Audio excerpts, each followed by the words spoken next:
Hi, everyone. Welcome to episode 395 of the All Dolphins podcast on this Wednesday, October 30th, 2024. And we're going to start off with a little mini tribute. Today was to be Jason Jenkins' 50th birthday.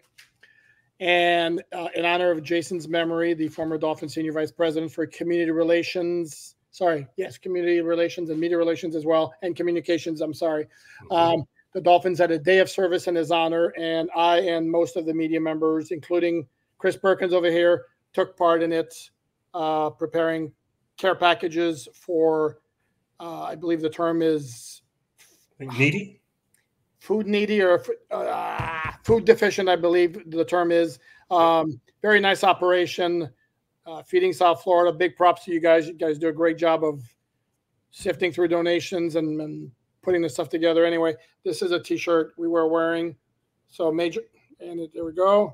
Major hats with Jason Jenkins. As I put on Twitter, great cause for a great dude. So that's how we started off on this Wednesday, October 2024. Jason actually would not like what's going on with his beloved Dolphins, though, because it's a mess.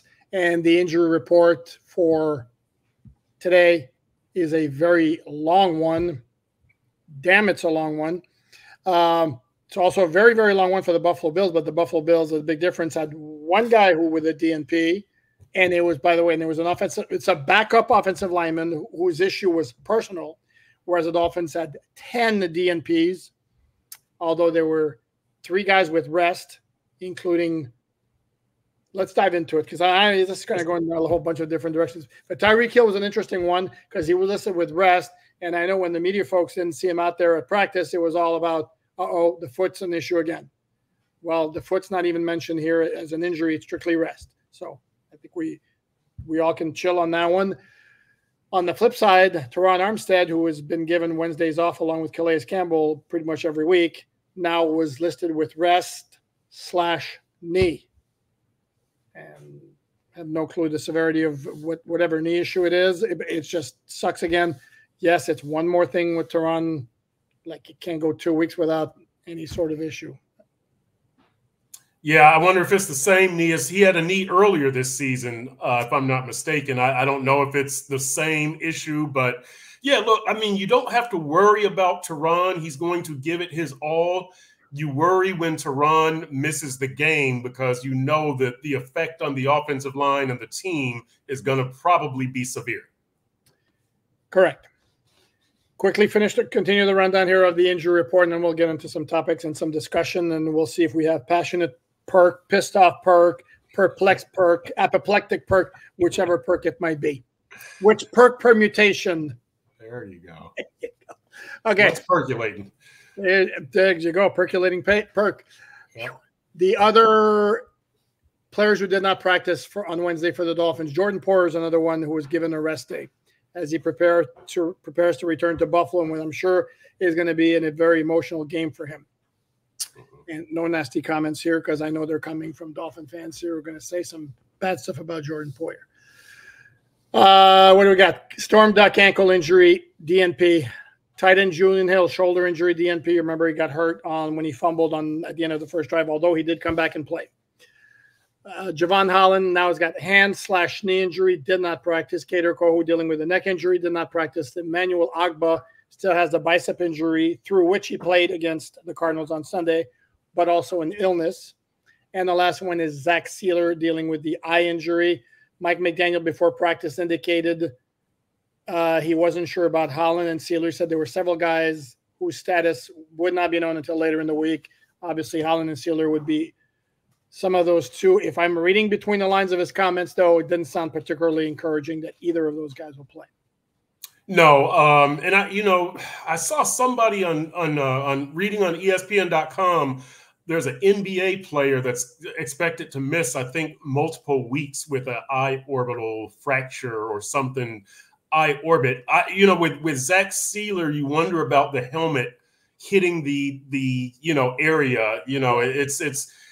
I'm not sure that it's as much about wearing an eye patch or eye guard as it is the helmet you know, kind of brushing up against that eye socket area, that eye orbit area. So I don't know. We've seen Zach Sealer around. He was in the locker room after the game wearing dark sunglasses. Today, we saw him talking to team president Tom Garfinkel outside of the locker room.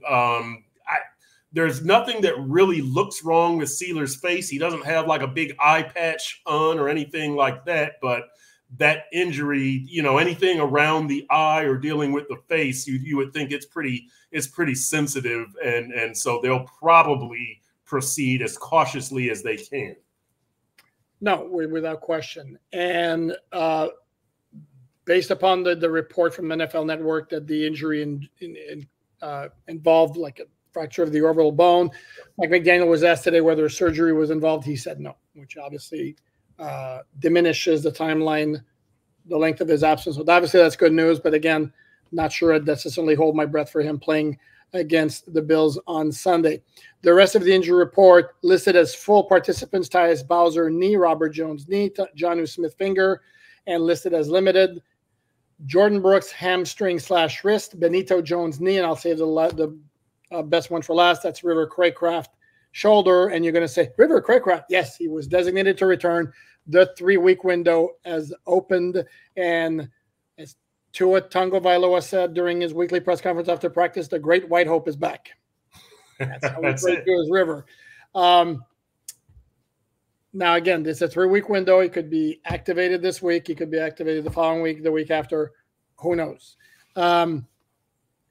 Where he fits in to the wide receiver core is very interesting to me, and what it potentially could mean for Odell Beckham Jr. also is very interesting to me, because if the Dolphins decide we don't want to have more than five wide receivers on the roster, is it that crazy for me to think that Odell Beckham's roster spot could be in jeopardy?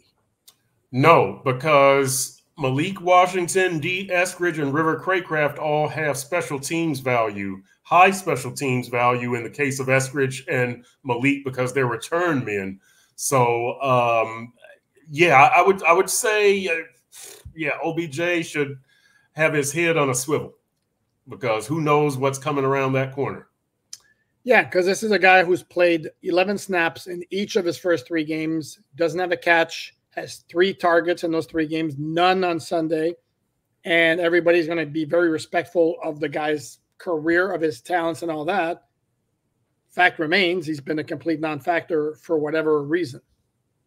Yeah, he hasn't added anything to the team, 0. And when you're looking at the Braxton Berrios absence, the knee injury being on injured reserve, putting him out for the year, his biggest contribution was special teams. Berrios had no receptions, but the special teams, the kickoff and punt returns, you've got to replace that, and that's where Eskridge and Malik Washington come in. And I would think we'll see Jalen Wright back there for kickoff returns also. But yeah, OBJ, he's one-dimensional, and that dimension has not panned out to equal anything. So I would say definitely he's on that list to if I would River Cracraft is probably more valuable than OBJ. Is that the technical term? That's it. You're going. You're out of here. Yep. Go. Yeah, and it's interesting though, because Tua had his, as I mentioned, had his weekly media session today, and he talked about how wanting to get the guys who were brought in to become the third option even more involved in the offense. Well, that's Jonnu Smith. Mm-hmm. But then you got to get Tyreek and Jalen Waddle more involved. Waddle doesn't have a touchdown reception all year. Tyreek had 6 for 72 against the Cardinals on Sunday. Those are not numbers that generally produce wins. I know you wrote a column on sunsentinel.com. Check it out. And you kind of pointed out the fact that Tyreek's numbers semi-correlate to more success for the Honors. Did I read that incorrectly? Yeah, no. Look, since last season, the Dolphins are 9-0 when Tyreek has 100 or more yards receiving, 3-12 when he's below 100. So, I think we can figure out that Tyreek is a huge key to the Dolphins' offensive success and a huge key to them winning. If they can get that big play combination going somehow, it lifts all of the boats, right? The high tide lifts all ships. So that's going to be a priority, I think, this week, and you know, finding out a way to make that magic work. Now, I will tell you this, Poop. The Dolphins tell me, and I've talked to a bunch of players, that along with the two deep safeties, they are really jamming Tyreek and Jalen Waddle at the line of scrimmage this year in an effort to disrupt the timing and precision of the passing game.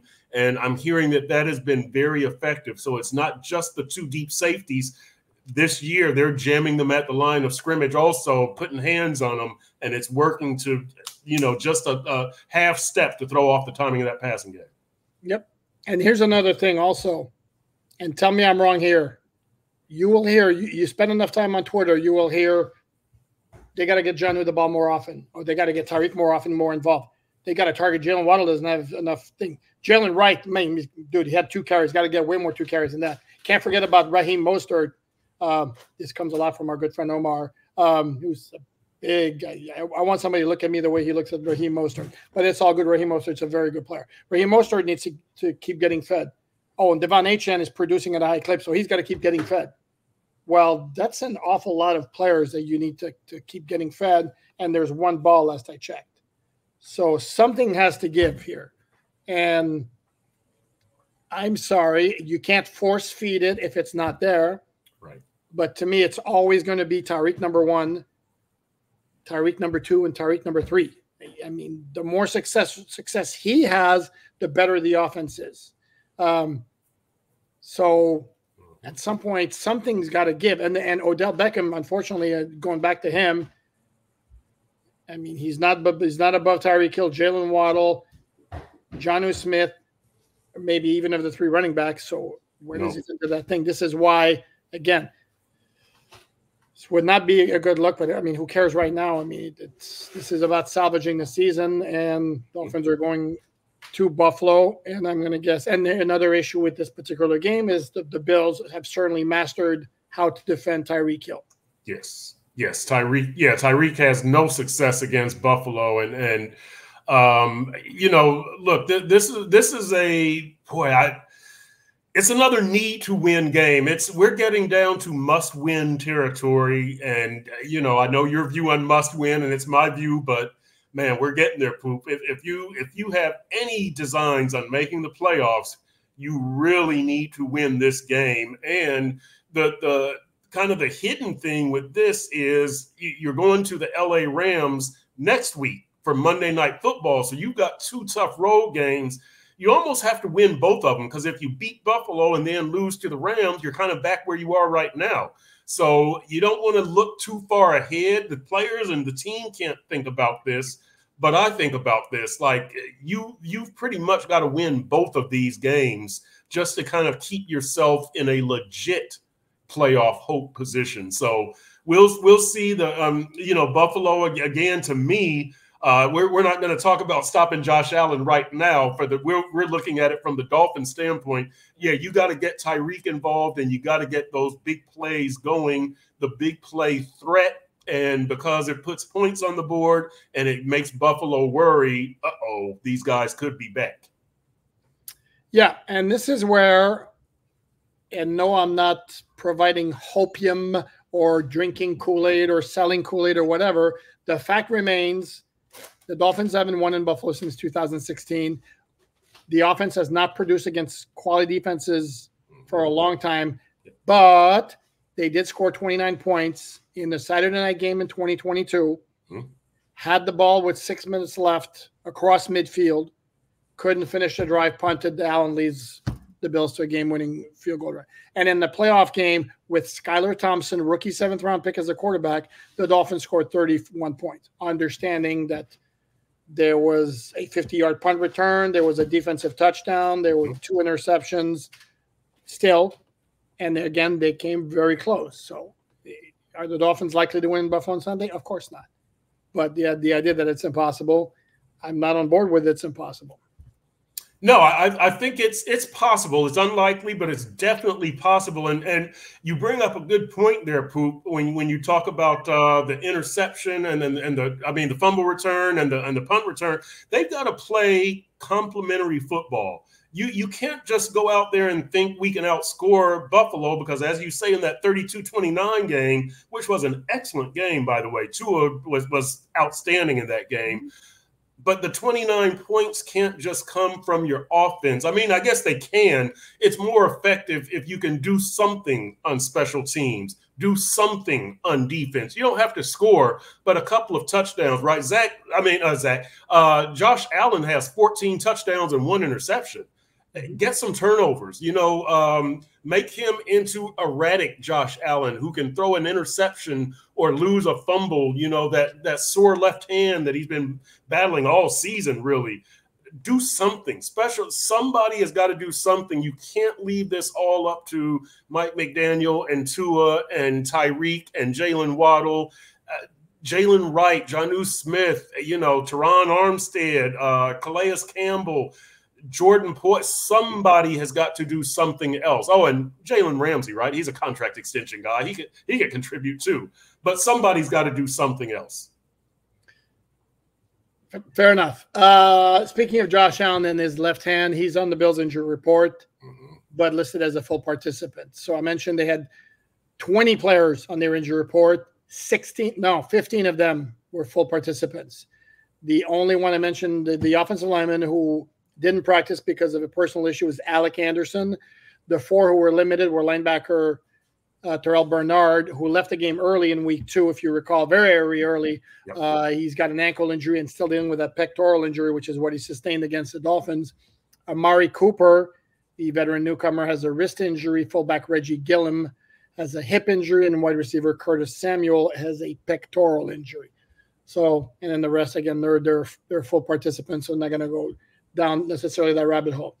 Let's discuss Tua Tagovailoa. Got some people liked it, apparently, that we got salty Tua. I'm going to find the quote here.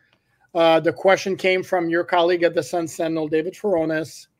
And this is the question: the mishandled snaps, what can be done there? Is it as simple as catching the ball, which you mentioned about the one from the shotgun, but we also didn't get to ask you about the one under center that occurred too. Tua's response, and given with a little bit of attitude as well. You guys can watch the clip. It's on the Dolphins feed. It's as simple as catching the ball in the gun. I would say I'm a pretty good shortstop guy. I have pretty good vision. I have pretty good hands. I'd like to say a lot of the people go in the back there and try to catch it. No, I'd like to see a lot of other people go in the back there and try to catch that ball too. You've seen it. It wasn't Brew's best, and Brew knows he can get it better, but it wasn't my best as well. And here it comes. But I'm just saying, to give perspective, it's not as easy as what it looked like sitting down on your couch eating chips. Okay. Okay. Salty Tua, sour Tua, defensive Tua. Yeah. How about eating chips? What about ruffled Tua? Oh, but hold on. That deserves the hearts. Very well done. Yes. See, because there are chips called Ruffles. So right. There you go. Yeah. You know what? I wasn't there for that comment, because that, to explain it to the viewers, Tua speaks at 3:00. The locker room is open from 3 to 3:45. We get 45 minutes in the locker room. My colleague David Furones goes to Tua, and I go into the locker room to get that extra 15 minutes of locker room time. So I didn't see it, but I know what he said, and I was told about it. I think it's fine, but it's a little, I don't think that's as offensive as the "show me the money," which was meant in a very good spirit, but might come off as insensitive. And that's what he said to the crowd after he got his contract extension. He came out for practice and took the mic, and he was the hype guy at training camp, that somebody always comes out and hypes up the crowd, and that was his comment: "Show me the money." I thought that could come off a little team player right there. Oof. Right, yeah, and selfish. But this, I think it was the way that this was said more than the actual words. But I wasn't there. I think the way that he said the chips, the eating your chips, but I wasn't there, so I can't fully say. Yeah, and I haven't seen it. I haven't seen video of it yet. I wasn't there either because I had a scheduling conflict, but I did watch the clip. Yeah. It comes across as being really, really defensive. Yeah. Like, do we really need to take shots at fans? Like, basically, like, how dare I be questioned because fans can't do what I do? Well, no. Yeah, I can say it. No shit, Sherlock. Yeah. Spoiler alert, that's why you got showed the money. Right. Which again, I understand the spirit under which he did it, which he explained was basically a dare. Right. That's cute and all that. Show me the money to shout that out to the fans in the ultimate team sport. For example, how do you think Javon Holland felt about hearing Tua going, show me the money, when he's been looking for a contract extension? And this is where the comments are going to come in, like, who gives a crap about Javon Holland? Well, Javon Holland's a high-end player who's looking for a contract. Yeah. It's really, really a bad look. And then, or the fans in the stands who are living paycheck to paycheck. I mean, that's that to me was more of what I was concerned about. That's it's kind of arrogant, but like you said, Darrell Bevel, the quarterback's coach, I believe it was Bevel, who challenged him or dared him to say, show me the money. So that's a little bit different. Yeah, and it was almost done. And it's, you know what? I think it's part of the whole, I don't want to say disease around the Dolphins of this sense of accomplishment when they really hadn't accomplished anything. And for that to be like this, it was almost like, they showed me the money. Now we can go win our Super Bowl. And maybe I am interpreting it completely wrong, but that's the vibe it gave off. Either that or the vibe of, I'm all about me. I got my money.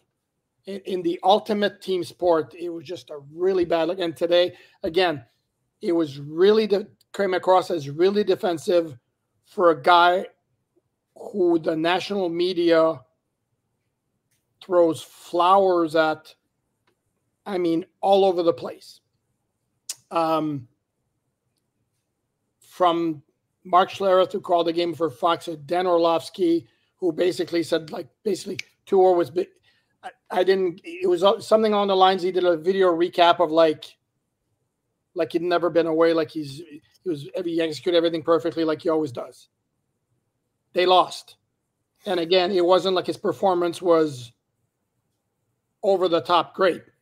And in fact, this is where people who think I'm a Tua hater, I actually rated his performance better than this guy over there. Yeah. But it wasn't like anything to be like, wow, that was good. Simmer down. It was basically what we've seen from Tua for the past few years, more often than not, which is he operated the offense designed specifically for him with good skilled position players. There was nothing special about it. He didn't make any plays off schedule, and there were times when there were opportunities, demands for plays to be made off schedule, like the other guy did. And bottom line is the better quarterback in that game was Kyler Murray, not Tua. And again, I don't understand the need to bring fans into this when you're asked about mishandling shotgun snaps. I agree. I'll say this. I didn't see anything great that Tua did last game. I'm not saying that Tua is the reason they lost. I'm not saying that in any way, shape, or form. What I'm saying is, what I'm going to remember from that game is he hits Tyreek on that nice 30-yard pass. That was a very pretty throw. He's short on another pass to an open Tyreek, and he had 3 fumbles, one of which rolls out of the end zone for a safety in a 28-27 loss. So, again, it's not Tua's fault that they lost by any stretch. But, he didn't really go above and beyond in delivering a victory performance. So, it's just another game to me. Correct. And the fact that the offense looks so much better, to me, spoke way more about the backups than it did about his own performance. And by the way, I want to go on record. Perk, you can back me up on this because you were the one who were the guest. I said that it wasn't that easy of a shotgun snap to get. That yes. I kind of like put it on both you, and you were like it was all on Tua. So yes. Tua had your back on this, but not a good look to go. Well, see if the fan and eating on the, sitting on the couch eating chips would have caught it.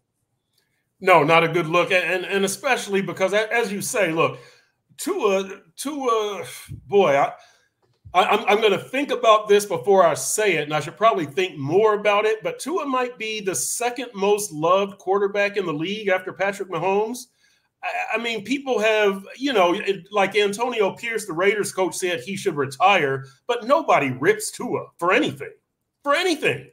Like, I said in my column today that Mike McDaniel and Tua are the biggest Teflon men that this South Florida has seen in decades. And these guys don't get criticized for anything.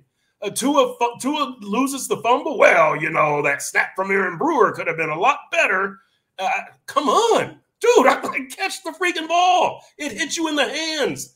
Like it hits Jalen Waddle and Tyreek in the hands, and we're talking about they should make the catch. They have too many drops. A snap hits Tua in the hands. Well, Aaron Brewer, that was a tough one that had a little mustard on it. Stop. Stop. Just stop. Stop. Oh, this is pissed off Burke, who was about to say a bad word. Until I mean, come on, dude, you can't catch a snap. Like, why are you getting 4 years for $212 million when you can't catch a snap? Come on. Let's be real here. See, this again, Tua, I'm going to have your back on this. It was kind of a fastball, and it was to the side. Stop. No, stop. I mean, really, so if you throw a hard pass to Tyreek, that's a little, and he drops it, you say, well, is anybody going to say Tua could have thrown that pass better? Hell no. Tua always throws a perfect pass, right? He's accurate. He lots of anticipation. Like, come on, stop. Catch the freaking snap. Damn. I mean, really, aren't we getting a little too ridiculous here? The dude can't catch a freaking snap, and it goes for a safety and a 28-27 loss, and there's no blame. You're going to blame the center? Like you blame Connor Williams for every bad snap? Like, come on, stop with this mess. And again, and I know, please don't hate me, but I'm going to maintain my position that it wasn't a good snap, and if we're going to assign blame, to me, it's not 100 on Tua and 0 on Aaron Brewer. Here's the thing: what you also, when you say doesn't take any criticism, he certainly does from a lot of the fans. And with the fans again, which annoys me to no end, it's completely one extreme or the other. He's either a horrible quarterback or he's a Hall of Famer. When the reality, obviously, is somewhere in the middle. Yeah. That's annoying. And even in the national media, there are some who don't necessarily like Tua or don't think he's great. Mm-hmm. But he does have some certain guys who just think a whole lot of him. But again, as always, it's somewhere in the middle. We should mention the Dolphins actually made a roster move on Wednesday. It involves a practice squad. But since we're very thorough here at the Old All Dolphins podcast, we're going to mention it. Sorry, Mr. Brown. I don't know how to pronounce your first name.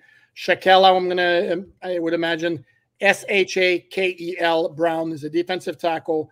Spent a week on the 49ers practice squad in late September. Fills a spot vacated when Dolphins released tackle Anderson Hardy from the practice squad. Now that gives them, they doubled up on defensive linemen after they lost Jonathan Harris, poached by the Carolina Panthers last week. They signed the guy, Matt Dickerson, last week. Then they signed Mr. Brown. Reading the tea leaves, could that be a sign that Zach Sealer, again, is not ready? Although Benito Jones also dealing with some kind of an injury. So I guess they're backing up guys. But if you have to require a whole lot of practice squad players, probably not the ideal scenario anyway. Am I right? You are right. And it also tells me that, it's kind of like if you have two quarterbacks, you don't have one, you haven't found an answer. You haven't come close to finding an answer on that D-line. There is one answer. It's Calais Campbell, yes. Who's been so good. And I wrote about him. I wrote about Calais Campbell with a very interesting twist. Please check it out on Miami Dolphins on SI.com. Not going to discuss it here because I want you guys to check out the website and read those stories. Need the traffic, just like I need the views on this podcast. Yes. And those who do both, love you a lot. Oh, yeah. The regulars on the podcast, I love you a little bit. Those who check out the website on a regular basis, I love you a little bit.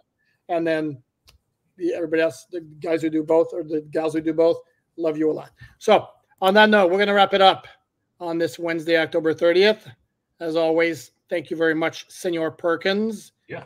We will see you tomorrow morning for coordinators and a couple of assistants, as is usually the routine on Thursdays. For everyone else, everyone, please, thank you very much. Please subscribe, like, share, all that good stuff, and have a great rest of your evening. Thanks, everyone.